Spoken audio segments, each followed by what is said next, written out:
Welcome back to the show, Kevin. It's an absolute pleasure to see you again. It's my pleasure and delight to be chatting with you. I appreciate this opportunity to talk about my new book and to share some thoughts with your fans and audience. Fantastic. Well, we appreciate you taking the time. And the new book is called Excellent Advice for Living, Wisdom I Wish I'd Known Earlier. And of course, the last time we spoke was probably about 4 or 5 years ago now. I don't know. It's the last couple of years were a blur with COVID and everything. And that was for your book, Inevitable, which is all about how technology will change the world effectively. I think it was 20, was it 20 trends? I think it was something like that. 12 trends. I knew those are 2 in there, Kevin. But this new book, it's not so much about technology. It's really about life. And it started life as a series of lessons that you started writing down for your now young adult children. But I'd love to unpack the backstory to this and how it's come to where it is today, which is a book. Yeah, it's a really good question. I would say a couple of things. In one sense, I have jotted down advice to myself over time, trying to put into some memorable little proverb, wisdom that I accumulated that I wanted to remember when it was necessary. And an example of one of the pieces in the book that would be an example of that in a practical way is when I lose something in the house, or when I can't find something in the house and I know I have it and I finally find it, I have to remind myself, okay, put it back where I first looked for it, not where I found it. So I repeat that self when I find it, and I'll go, oh, here's this flashlight. I'm going to put it back. I'm not going to put it back where I found it. I'm going to put it back where I first looked for it, because that's where I'll look for it again. So so putting that into, distilling that, articulating that, putting it into that is something that I can remember. So I will put it into a little bit of advice. Or another piece of advice might be, if there's a contentious issue with 2 sides, try to find the third side, because that triangulates and kind of breaks open the dilemma. And so I will repeat that to myself. So I began kind of to accumulate these bits that were useful to me and reminding myself of them. And some of them I only recently kind of realized or articulated, and I wished I had done that earlier. So I began to think about passing the information or the advice on to my kids, because when we raised them, we did not give them advice very often. We were not preachy. I never gave sermons. We tried to I remember growing up that I didn't pay much attention to what my parents said. I paid attention to what they did. And so that's what we were trying to do. We were trying to model the behavior rather than to say the behavior. But some of these things I felt I did wish that I had heard when I was younger. So I decided to write them down, and I gave them away as a gift in the Irish tradition of giving gifts on your birthday when I was 68.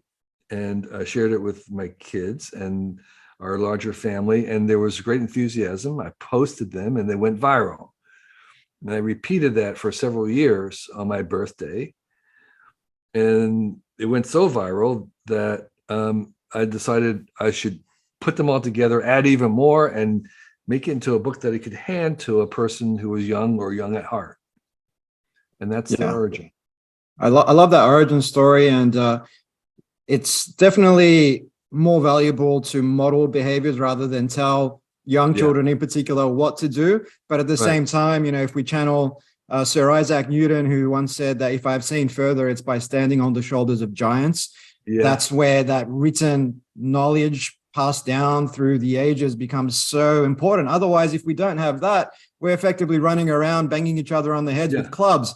I mean, it's that body of knowledge that we're constantly building upon and innovating on, not only in the technological world, but also in our lives. Absolutely correct. And in all admission, I think a lot of the advice I am giving is ancient wisdom that I'm channeling with my own words. And so so I'm standing on the shoulders of giants, and there's biblical ideas in here, and there's Greek ancient Stoic ideas, and Buddhist ideas. They're all there as well.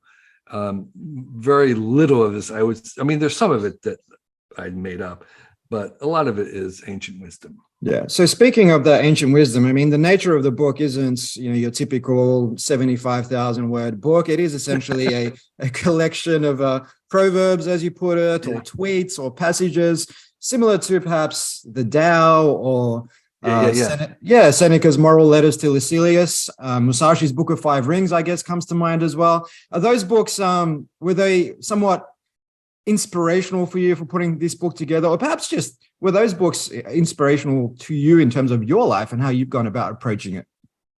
The last three you mentioned, I have never read, so no. Okay.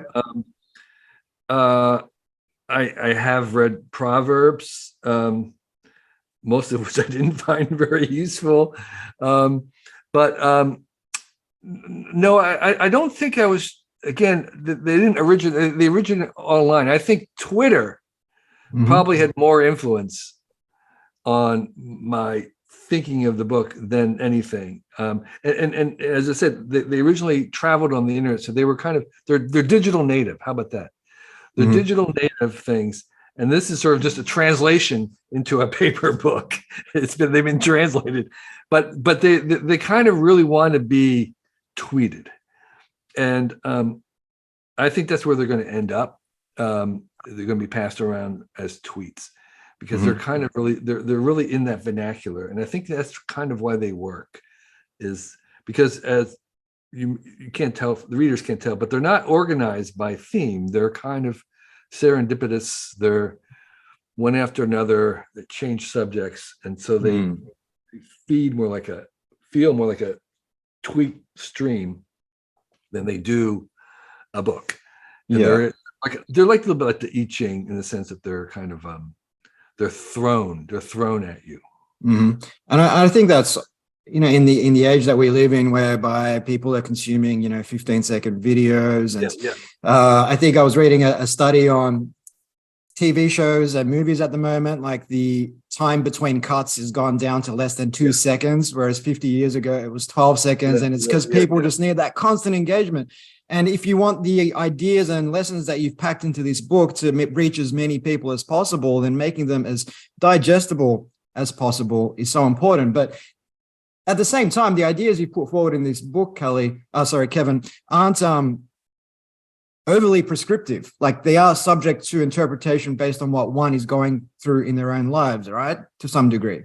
Yeah. So they waver a very fine line between being so general as to be empty and so specific as to be, useless in the sense of, so I intended them to be as much as possible practical.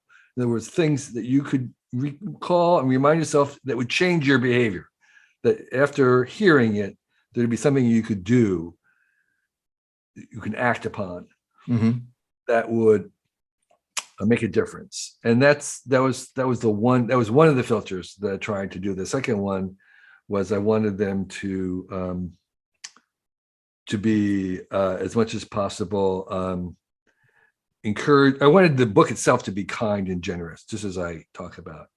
I think you can't be too kind, you can't be too generous, and I wanted the book itself to be generous and kind.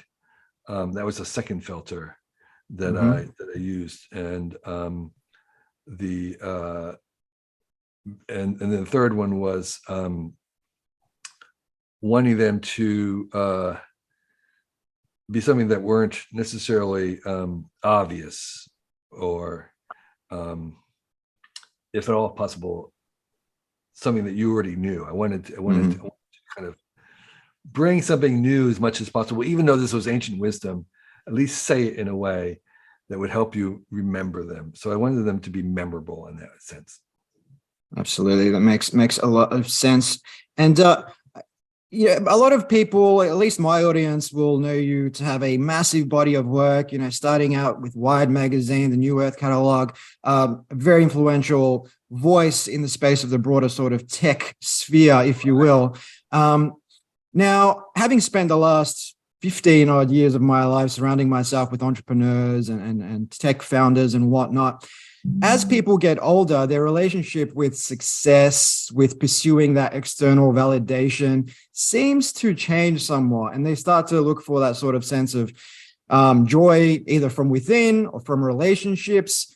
I'd love to know, Kevin, how, if at all, your perspective with success or perspective of success and relationship with it has changed over the years, over the decades. That's a really good question. And I would say, actually, there's a couple of bits of advice in the book that come from that experience. And I would say, like many people, in the beginning, I would sort of describe my ideal job, the ideal work, the place I was kind of hoping to get to, as to be doing something that I love, to be doing something that I was good at, and to be doing something that I was well paid for. It's like, okay, well, that seems like that Trinity is like the Holy Trinity. That's like the overlapping Venn diagram, like you've made it. But it turns out that I did reach that, but that wasn't really the optimal place.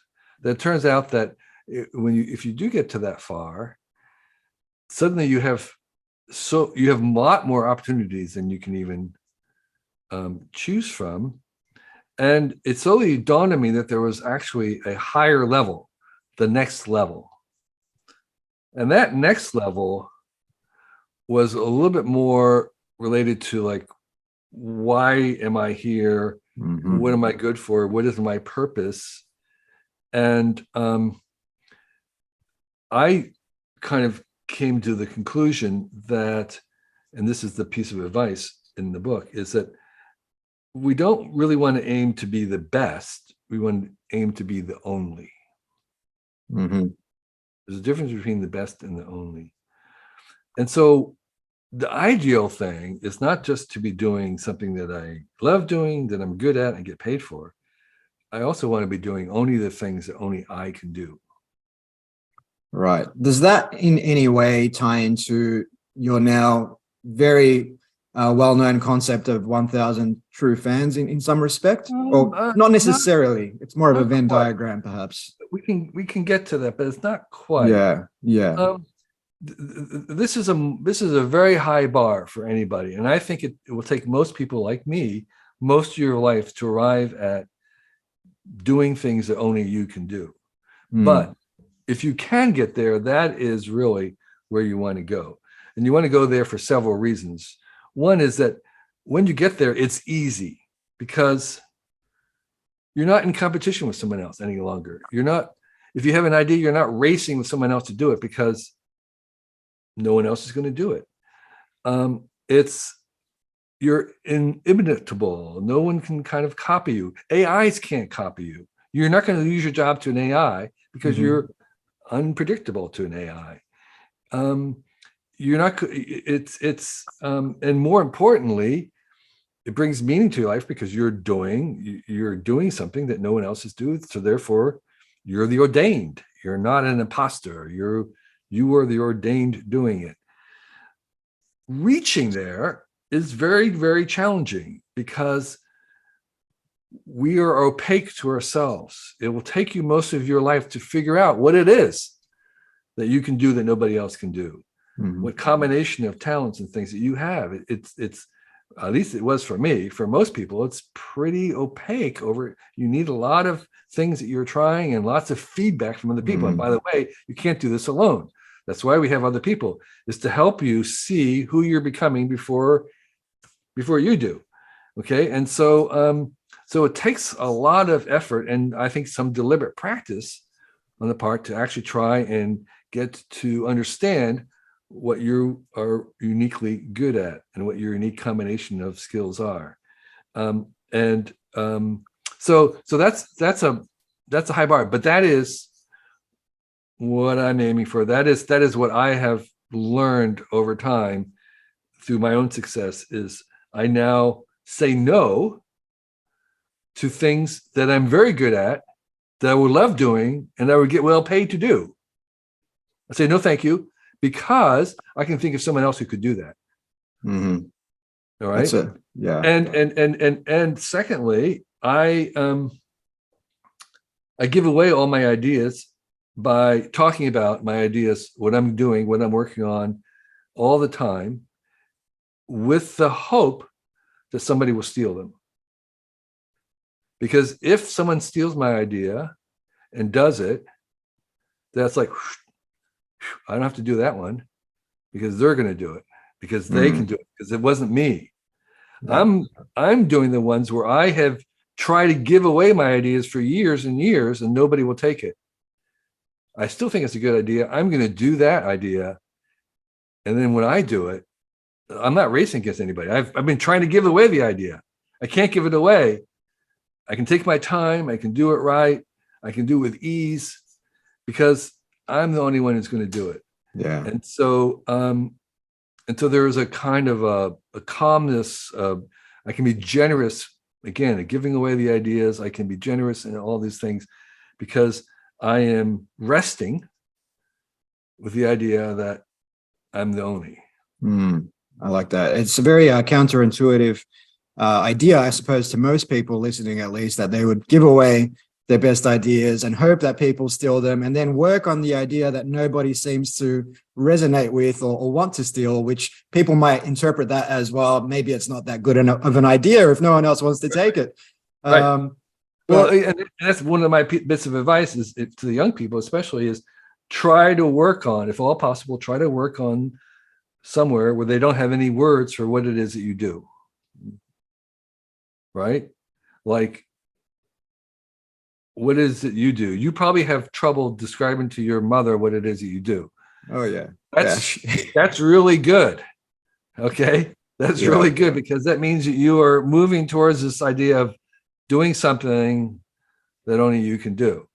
Okay? And so if you are at the place where it's hard to describe what you're doing, that means that you are in a territory of being able to do that. And you're in breakthrough territory, because that's what breakthroughs are. Breakthroughs means we don't have language for what it is that's being done. Absolutely. And my mother is a 72-year-old Macedonian woman. She grew up on the village in Macedonia. She moved here in her 20s. English is her second language. And so when I say podcast, she has absolutely no idea what I'm talking about. And if I say startup accelerator, even less. But what you said there, Kevin, on trying lots of different things to get to your only. To me, it seems like not everybody, but most people coming out of school, coming out of college, they go off into the corporate world, perhaps, maybe they go and work for a startup, but they tend to get pigeonholed into doing one thing, perhaps for most of their 20s. And if they're good at that, they might then make a good income. They'll then get the golden handcuffs on, they'll get their mortgage and all that sort of stuff, and find themselves effectively doing the same thing for a very long time. And when I had Robert Greene, the author of 48 Laws of Power, on the podcast, he gave this advice to 20-somethings, which really stuck with me, which was treat your 20s as an apprenticeship.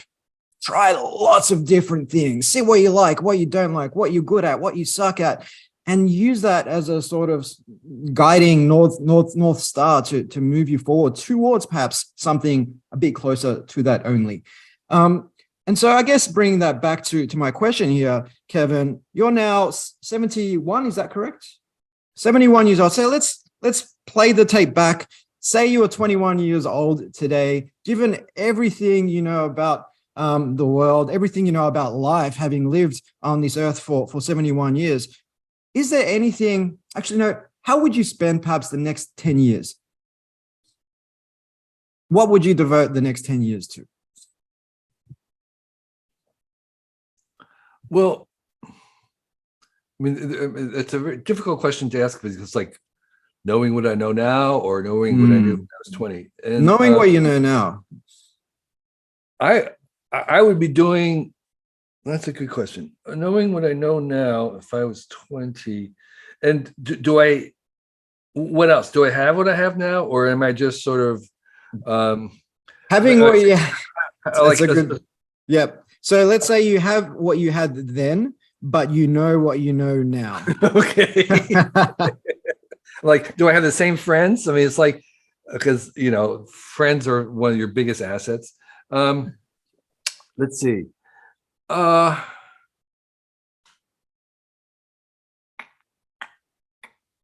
Yeah.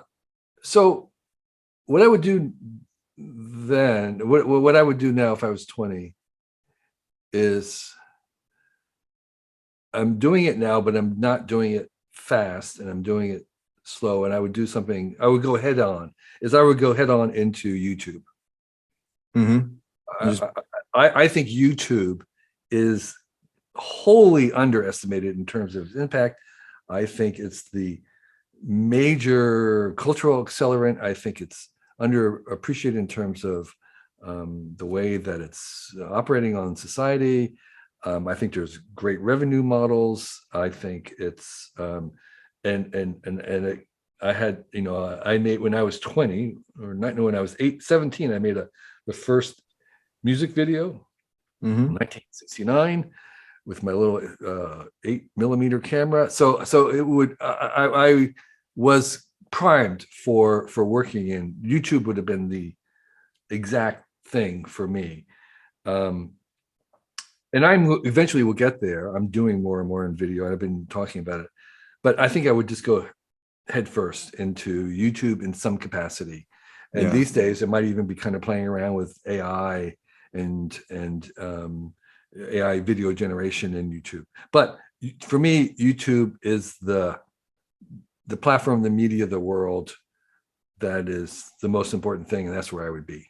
Yeah, and I suppose in addition to that, just not expecting overnight results and just being consistent with it, constantly putting out content over a long period of time. Because I feel that's where a lot of kids fall apart. Every single successful YouTuber has said, do 100 videos and then not expect any success until you do 100 videos. Mm-hmm. Yes. Yeah, Mr. Beast, I think, said the same thing on the Lex Fridman podcast, where he said, I get a lot of YouTubers come and talk to me about how can I grow my channel, and he always says, okay, how many episodes have you got? It's like 15. Well, publish 100 episodes, and then I'll be happy to chat. They all say that, and I think it's 100% correct. Yeah. And just on that music video you shot back in 1969, Kevin, do you remember the name of the band? Well, it was our band. It was called Purple 13. Mm-hmm. We had a band in high school, but we didn't play any music. Okay, what did you play? We just did stuff. Didn't play live. We had t-shirts. We had t-shirts. We did projects. We did stuff. We were like a band. We was very avant-garde because we had a band that didn't have music. We did all the other stuff that a band has. That's pretty contrarian in a way. Yeah, it was very contrarian. The music for the video is the Allman Brothers, Melissa, but so it's other people's music. But yeah, it was handheld. It was a mix of black and white and all kinds of crazy stuff. So and that, again, at that time, the amount of effort to do that little thing, first of all, it was incredibly expensive for me. I had no money. Film was really expensive. The technology you needed to edit, it was literally cut and paste. That's where we get cut and paste from, by the way. We get it from literally from 8mm film, which was being cut and pasted. So if I had a YouTube and a camera and my phone and YouTube, oh my gosh, it would have been a very different story. Yeah. Do you find that it's kind of paradoxical though, because back then it was much harder. The technology was far more nascent, expensive and whatnot. And that meant that there was less people out there creating content. Whereas nowadays it's so easy to create content, especially now with the, generative AI sort of boom taking off, that there's going to be orders of magnitude more content out there, thousands times more content, which makes it harder for people to stand out. So, I mean, just love to know your thoughts on that sort of, yes, it's easier to create content, but there's always a challenge. It's always a challenge. When I was photographing in Asia, which is what I did instead of going to college, I was often the only person within 100 miles that had a camera. Mhm. I'd be photographing these spectacles, thousands and thousands of people doing strange, incredible things. And I was the only person with a camera. And so yeah, so in that sense, I sometimes have regret that I captured so little of that. But the problem was that each time I clicked the shutter, it was equivalent of $5 today.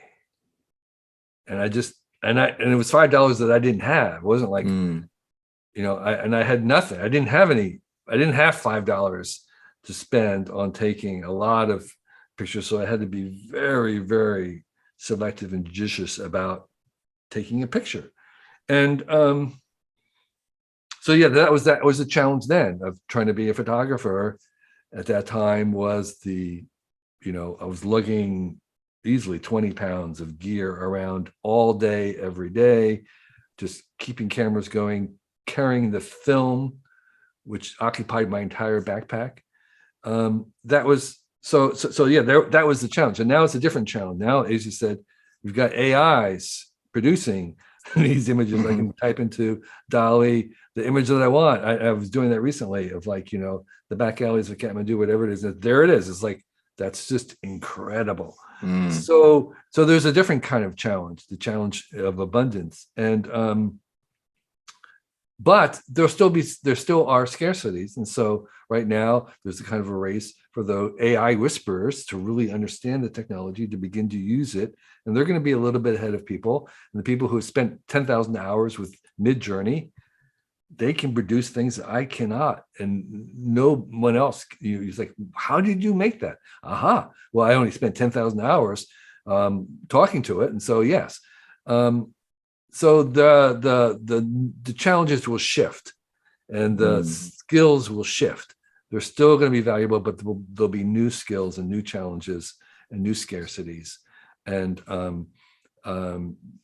it'll shift. So I think the idea of that it's suddenly over, it's just completely wrong. We're just beginning.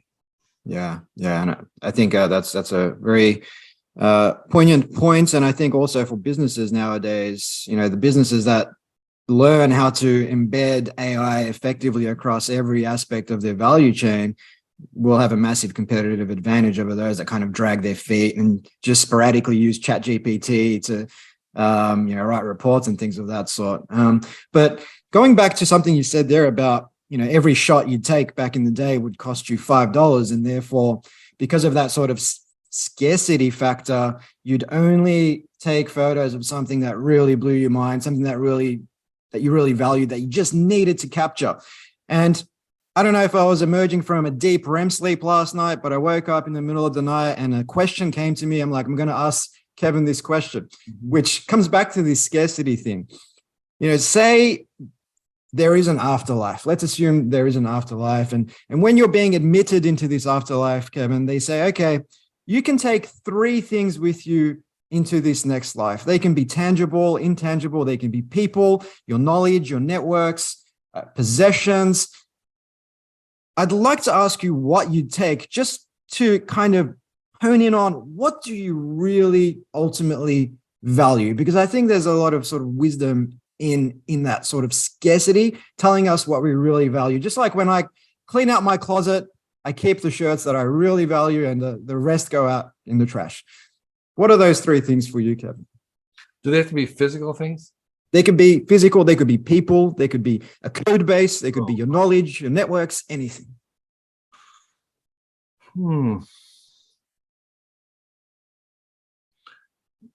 But they have to be real, right? So that's a really good question. I haven't thought about that.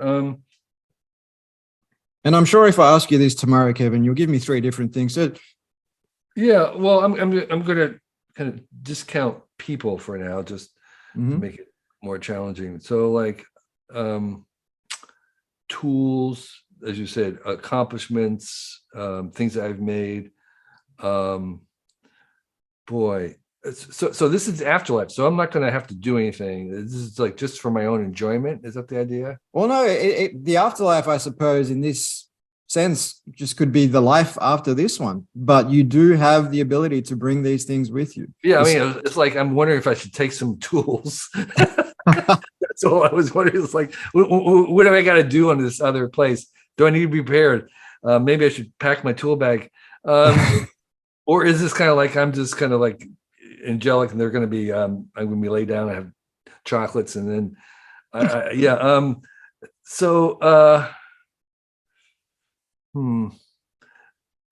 or maybe it's like a desert island kind of a situation. So it could be you could be up on Mars. Who knows? It could be anything. Oh yeah.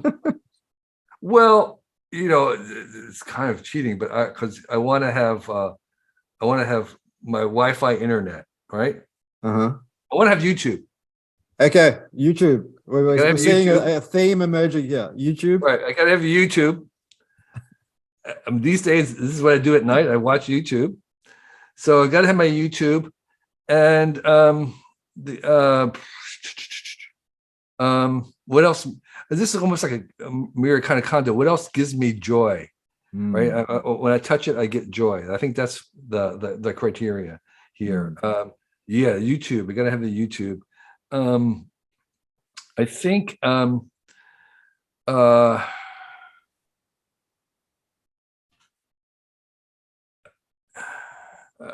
would like to have something to draw. So I don't need anything special to draw. I want maybe a magic pen and magic paper. Magic. It's kind of almost like the iPad with Procreate. Okay. So maybe that's the second thing. That's the second. And then the third is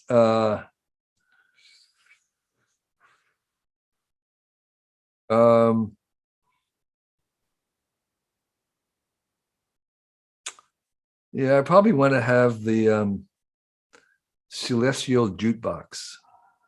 The celestial jukebox. And what's this? That was the term of Alan Lomax, who was recorded all the folk music around the world. It's basically the jukebox that has all the music of the world in it. So more or less Spotify nowadays. Yeah, right. So Spotify, we'll give it Spotify. There you go. So I guess the emerging themes there are, entertainment, learning via YouTube, and creativity. Perhaps the three underlying. Yeah. Excellent. Well, we'll move on from that one, Kevin. Okay. So, I'm 39. I've changed my beliefs about so many things over the past 5 years, let alone the past 20 years. But however, when I look back, there are certain beliefs that perhaps served me well at certain parts of my life. Like in my 20s, I thought work was everything, work. And it did get me to a certain place, financial freedom and the opportunity to spend more time pursuing creative pursuits and traveling the world and doing things like that. But I also came to a point in my late 30s or mid 30s rather, where I realized work isn't everything. Relationships are really important. Having that acceptance of yourself, regardless of your external accolades, is really important. Are there beliefs, Kevin, that you think perhaps served you well at a certain age, but perhaps after a certain age don't really matter anymore, or perhaps don't serve you as much as they once did? Yeah. So in one of my advice bits in this book, The Excellent Advice for Living, is you're only as young as the last time you changed your mind, right? So changing your mind about things is really important. And I also believe that there's lots of things that you believe, that I believe, that our ancestors will be embarrassed that we believed, but we don't know what those are. And so I think one of the worthy questions to ask yourself is, what am I wrong about right now? So I'm definitely wrong about something, really wrong, but I don't know what it is. But this idea of like questioning and trying to find out and uncover and maybe change my mind about it is part of my practice. So so your question is, what have I changed my mind about recently? More so, beliefs that you once held dear that perhaps that no longer do. That I have changed my mind about. Yeah. So there are some kind of, kind of like, what should I say? Impersonal things. There's lots of personal things that I've changed my mind about. I've come to the conclusion that the Civil War was a total mistake. The Civil War in the U.S. We should have let the South succeed and not killed all those people, and slavery would have gone away by itself. I mean, not by itself, but it would have gone away anyway. And a lot of the troubles we have right now are basically we're still fighting the Civil War. Those are very impersonal. In terms of personal things that I've changed my mind about,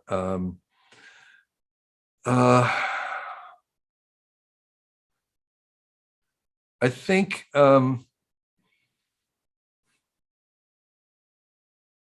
vitamins are overrated. Vitamins are overrated? Yeah. Yeah. Yeah. Right. I mean, you really tend to agree. really don't need them. But that's kind of a trivial thing. Larger a thing I've changed my mind about.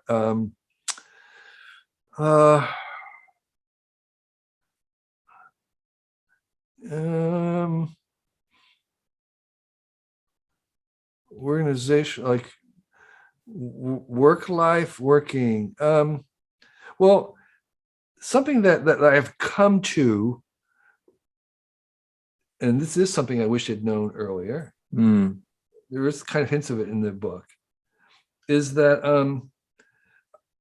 I've come to understand this idea of making one to throw away, of this idea of having to redo things, even things that are completed almost, in order to make them really, really good. And as part of this idea that I'm going to have to make something and then redo it and remake it, that is part of the process. That was very painful for me to begin with. It was like, first of all, it was like so much trouble to make it. It's like, then I'm expected to toss it away and make it again. I'm not sure I could do that. But that turns out to be really instrumental into making really great things. And as part of that process, I'm now really convinced and really, completely convinced of the total value of doing prototypes of things, of making things in prototype. And this book itself was made in prototype. I made literally a tiny book. I prototyped it up, bind it. I made a prototype book to kind of get a feel. I made a big Asia book. I made a prototype book, and it changed how I made the book because I realized that the prototype wasn't working. And I prototype our kitchen redesign, and I've been prototyping all kinds of things. I make prototypes, and I expect to make it. And of course, in bookmaking, we've always done it. We've done rewrites and stuff. And so that is part of that process. But, I got that at Wired of like, you go through many, many versions of stuff, but even to the point of like throwing a completely perfectly good thing away that's not perfect or not good enough. And that's been a process that kind of resisted because I'm thrifty and maybe lazy, I don't know, but the idea of like, I'm gonna make a perfectly good thing and then toss it aside because I'm not satisfied with it. I in the past would have said that's good enough. Yeah. But now I've seen the value in it's good enough, but it's not really good enough. I can make it better. I'm going to redo it. It's taken me a while to get there. Yeah, I think that is a challenge because we tend to overvalue things that we create ourselves. I think that's the IKEA effect, if you will. When we build the furniture ourselves, we value it more than when someone else builds it. So it's hard to throw out. But I think Stephen King, I think it's called On Writing, perhaps, also says, something similar, which is kill your darlings. Yeah, you've effectively got to be really comfortable doing that. But I wanted to circle back to something you did say, which was on the Civil War and how a lot of the problems we're having today perhaps trace back to that in some respect. And it's manifesting itself in, polarized people aren't willing to listen to the other side. And something you actually, one of the proverbs or tweets in the book essentially says, learn how to learn from those you disagree with or even offend you. See if you can find the truth in what they believe. It seems like most people aren't willing to even entertain what the other side believes today, but there is so much value in doing that because it creates empathy and it helps us to understand the other side's perspective. And instead of fighting, we can perhaps find a way to move forward together. So I'd love to know a little bit of the backstory behind this tweet and unpack your thoughts on it. Yeah, it's sort of in many ways is the extension of the advice to be compassionate and kind, because in a certain sense, I guess at the heart of this book is this paradox, and the paradox it's a universal paradox, or I should say, it's a paradox of the universe. And the paradox of the universe is that the most selfish thing that you can do is to help other people. All right. The most selfish thing that you can do is to be generous and give away things. Because it'll come back manyfold. That's a biblical thing. That's an ancient wisdom, but it seems to be true about the universe, that the more you give, the more you get. Doesn't make any sense, but that's how it works. And that extending that compassion to those you disagree with or even don't like, or find abhorrent, is an extension of compassion and generosity to them, to say, what is it that they have that I don't have? What's the good in them that's may not even be present in me? Because you're saying they're probably like me in the sense that they're a mixture of good and bad, just like me. So you're kind of extending that generosity of dignity to them and saying, I abhor some of the things you're doing. This is the old Christian idea of abhorring the sin, but not the sinner, right? Condemning the sin, but not the sinner. And that's very hard to do, but it pays off if we do it.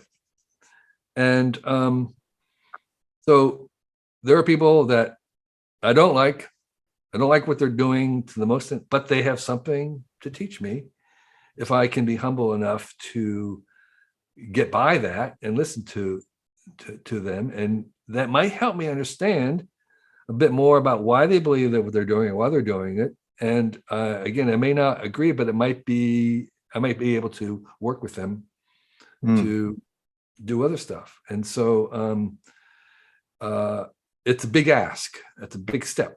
That's requires a mature ability to do that. But if we can do it, things seem to work out better. Yeah. And I think legend has it that Abraham Lincoln, when he was, I think, on his deathbed, or I'm not sure the exact context, but his wife, Mary Ann Todd, basically made some disparaging remark about the Southerners. Yeah. And Abraham Lincoln's retort was, "Don't, darling, they are just as we would be if we had been raised in similar circumstances." Yeah, for sure. And I mean, that's anybody who's very patriotic has got to keep that in mind about they'd be patriotic if they were in China or Russia or whatever. So absolutely. That's one of the issues I have with patriotism in general, but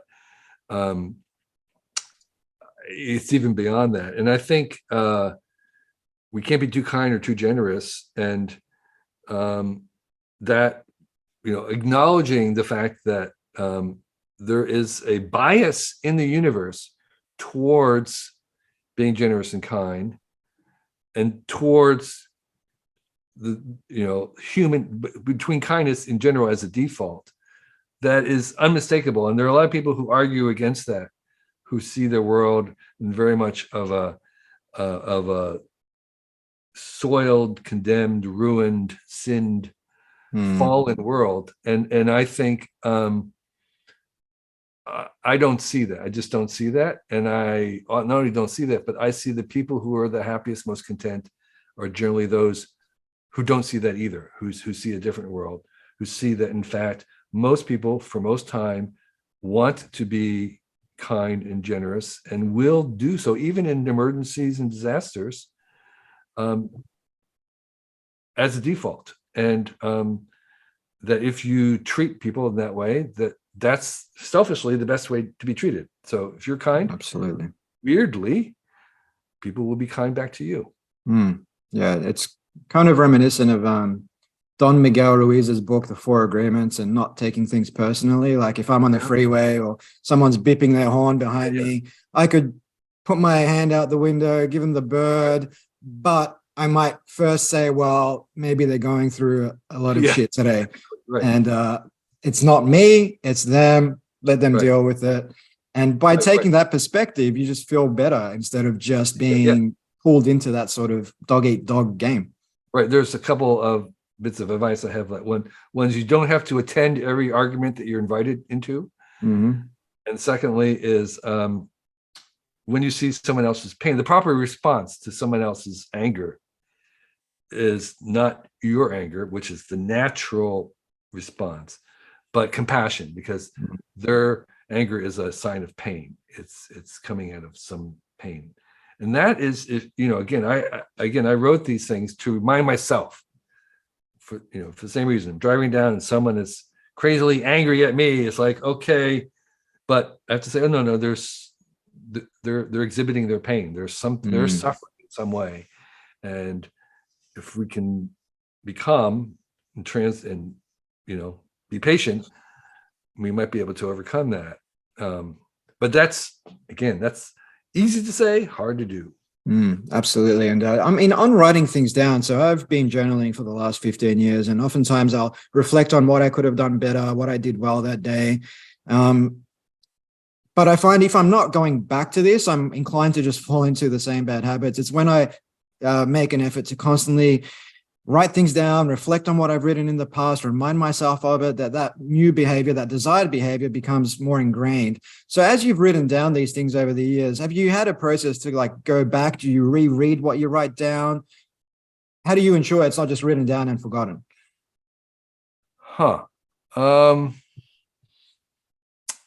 Yeah, I do. Yes. Part of my point in trying to write them down is to distill them into a little mnemonic that I could remember and recall. And so that was the entire purpose of taking a whole book of wisdom and trying to reduce it into a sentence. Was one, it's easily transmittable, sure, and tweet, but mostly is so I could try and recall them easily when I needed to. So the purpose of kind of writing these down was to put them into a form that I could remember. And so, yeah, I mean, if I look through the book and page through it, I can be reminded. But the main thing I'm trying to do is get them into my head on a permanent basis. So, here's a little bit. Generally say less than necessary. I have to remind myself that. Say less than necessary. It's a good lesson for a podcaster as well, Kevin. Exactly. That's what I mean. I do a podcast every week. So we have our own podcast. And so, this is something that I tell my kids here. Every time you connect with people, try to bring them a blessing. So that they'll be happy when you bring them a problem, right? I mean, just don't particularly as your kids get older, they'll tend to come to you when there are problems. And I don't want to make that a habit. It's like, come to me with a blessing so that when I see you afar, I'm not thinking, okay, what's the problem? I like that. You start to associate their presence with bad. Right. Negative get energy. A phone call. It's like, okay, what's going on this time? Fair enough.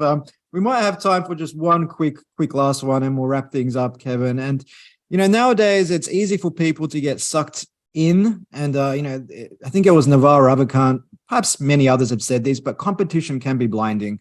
And you mentioned YouTube, and for many kids these days in particular, they're on TikTok, they're on Instagram, they're on YouTube, they see all their friends and peer groups pursuing external validation, pursuing likes, pursuing followers. And so without giving it a second thought, they might just do the very same thing and devote the next 5-10 years of their life to pursuing this external validation, which comes down to something you've said in your book, which is don't measure your life with someone else's ruler. Right. How can we get better at measuring our life based on our own ruler, Kevin? Because I think this is so important, particularly for young people today.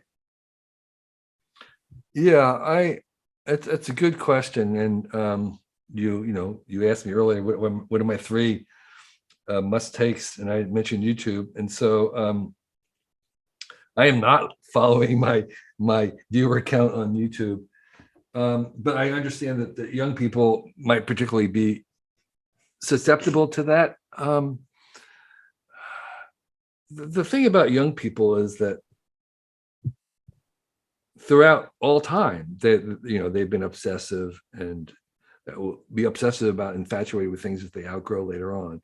So there is a certain element of yes, that's just what they do, and yes, they're going to probably do that and have to work through that.